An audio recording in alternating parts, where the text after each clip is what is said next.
Cosley. So she's about middle-aged. She's got quite a few more years left on her. And most of our wildlife animals that we have here, they're going to come from rehabilitation centers. Do you guys know what a rehabilitation center is?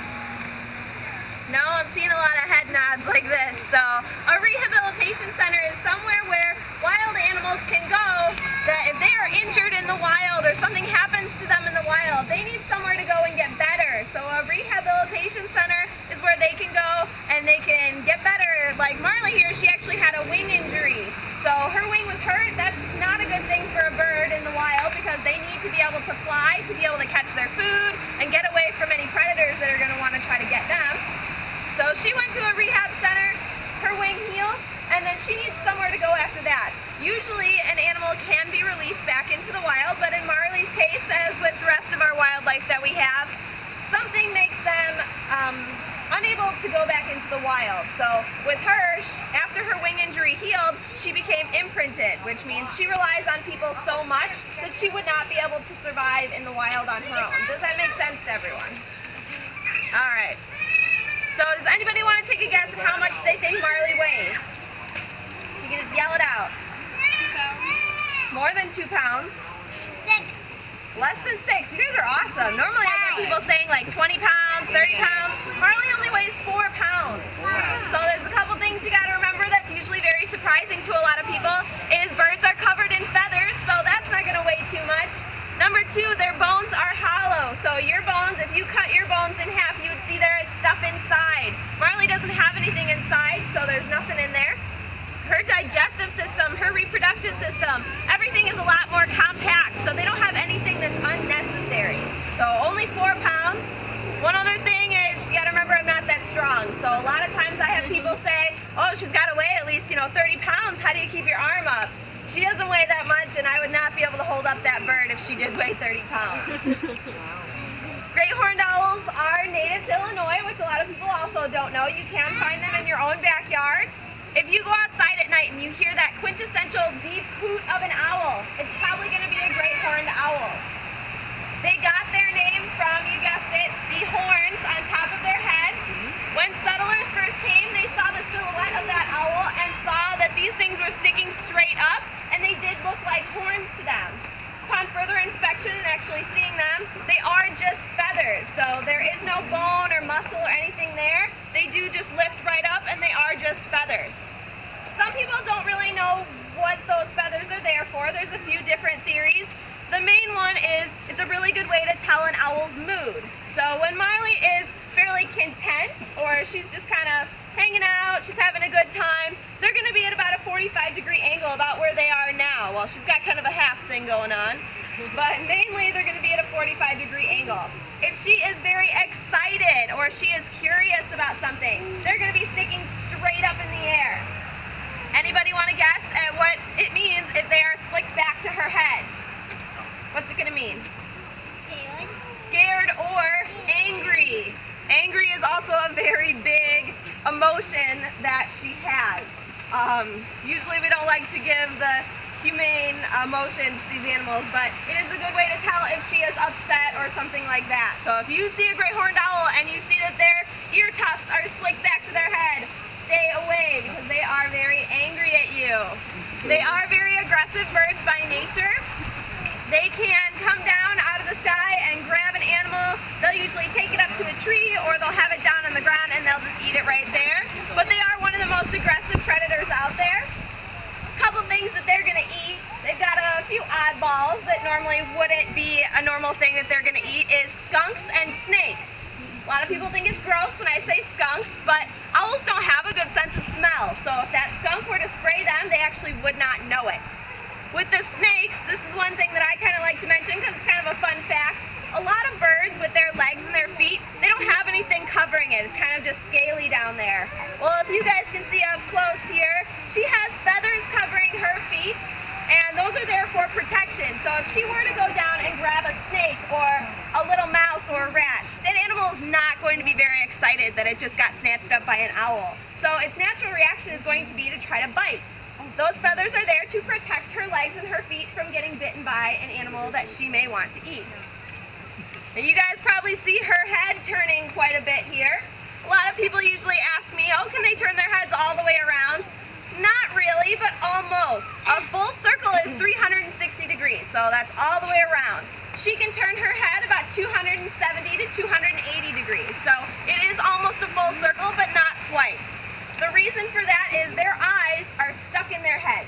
So you guys, you can move your eyes from left to right. You can look up and down. You're looking this way with your eyes. Her eyes cannot move in her head. So in order for her to see something that's back here, she has to turn her whole head and look. Does anybody have any questions about Marley or great horned owls in general or anything else here at Cosley that you may have seen? The head looks like it's going on, but it's not actually. Yeah, it's not going all the way around, but it does look like she's going in a full circle, so sometimes that can look a little bit scary. What are you feeding?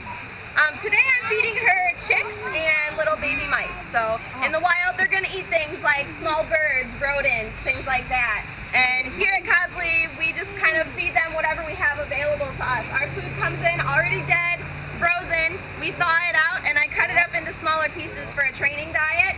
And she'll get things like chicks, mice, rats, rabbits. Last summer I found out she really enjoys trout as well. So that was kind of an odd one that we didn't expect, but she does really love it. Any other questions? Yeah. You what? You can circle your head like that? You can turn your head all the way around like her? That's pretty talented right there. That's pretty good. Does anyone have any other questions? Yeah. No, Marley is not a touching bird. Me myself, I cannot really even touch her. She does not like to be touched. Birds in general can be very skittish. They get scared very easily. So she does not really like to be touched at all. Eventually, that's my goal. So eventually, hopefully, I'll be able to take her wing and extend it out so you guys can actually see her wings. But for right now, she just sits nicely on my arm, and that's all I've kind of been asking of her. She's been here at Cosley for 15 years. Wow. And she is by herself in this exhibit. We used to have males with her, but they've come and gone through the years. Things happen. Animals pass away, unfortunately. But she's been hanging in there, and she's been in here by herself for quite a few years now. And we do know she is a female. A lot of people ask me, how do you tell the difference between a male and a female great horned owl? It is very, very difficult to tell. They do not have any physical differences. They will look almost identical in color, size, shape, things like that. Typically though, the males are going to be a couple pounds smaller. So they are a little bit on the smaller side. Females are going to be the larger of the two because they have to carry the eggs. That's the main reason we do know she is a female was, besides blood tests, she also has laid eggs here. Now those eggs were not fertile because we didn't have a male in with her, but she has laid eggs in the past, so we do know for a fact that it is a female. Okay, well. And they are going to swallow their food whole. Any of you guys in school maybe, or I know Boy Scouts does it a lot, if you dissect owl pellets. Anyone? Yeah? So when you dissect that, usually you can find an entire skeleton of an animal that they have eaten. They're going to eat their food whole. So the bones, the fur, the feathers, everything is going to go down into their gizzard. It's going to get compacted into a nice little pellet, and they're going to throw it up. So sometimes even if you go hiking in the woods, you might find a little pellet about that size, little oval-shaped thing. If you dissect it, you're going to find an entire skeleton in there. You can find out what that animal had eaten. Kind of cool. Any other questions for me? Yeah.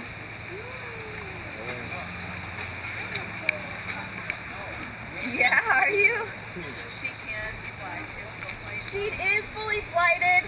I wouldn't say 100% fully flighted. She gets around her exhibit extremely well. If I released her into the wild, do I think she'd be able to have a complete life as a wild bird? Probably not.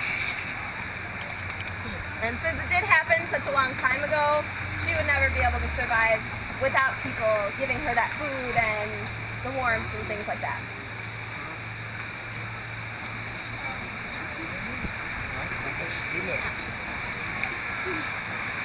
Any other questions? They do stay out all winter long. These animals are Illinois species, so they are used to those climate changes and the snow and the ice. random bouts of, 80-degree weather that we do have. When it does get freezing cold outside, we give them heated water bowls. We do give them little places to hide and give them a place for kind of refuge out of the snow and things like that. But they do stay out all winter long. Any migratory birds that we have, some of the birds in these first two exhibits, we'll probably start bringing them in fairly soon here. They are naturally a migratory bird, so they would not survive in the winter, so we do bring them inside so they can stay warm. How old is Ditto? She's about 16. What's the lifespan? Generally, in captivity, they're going to live into their 20s, and on average, for most other animals in the wild, it's usually going to be about half of that. So they don't have very many predators in the wild. Their largest one is going to be humans.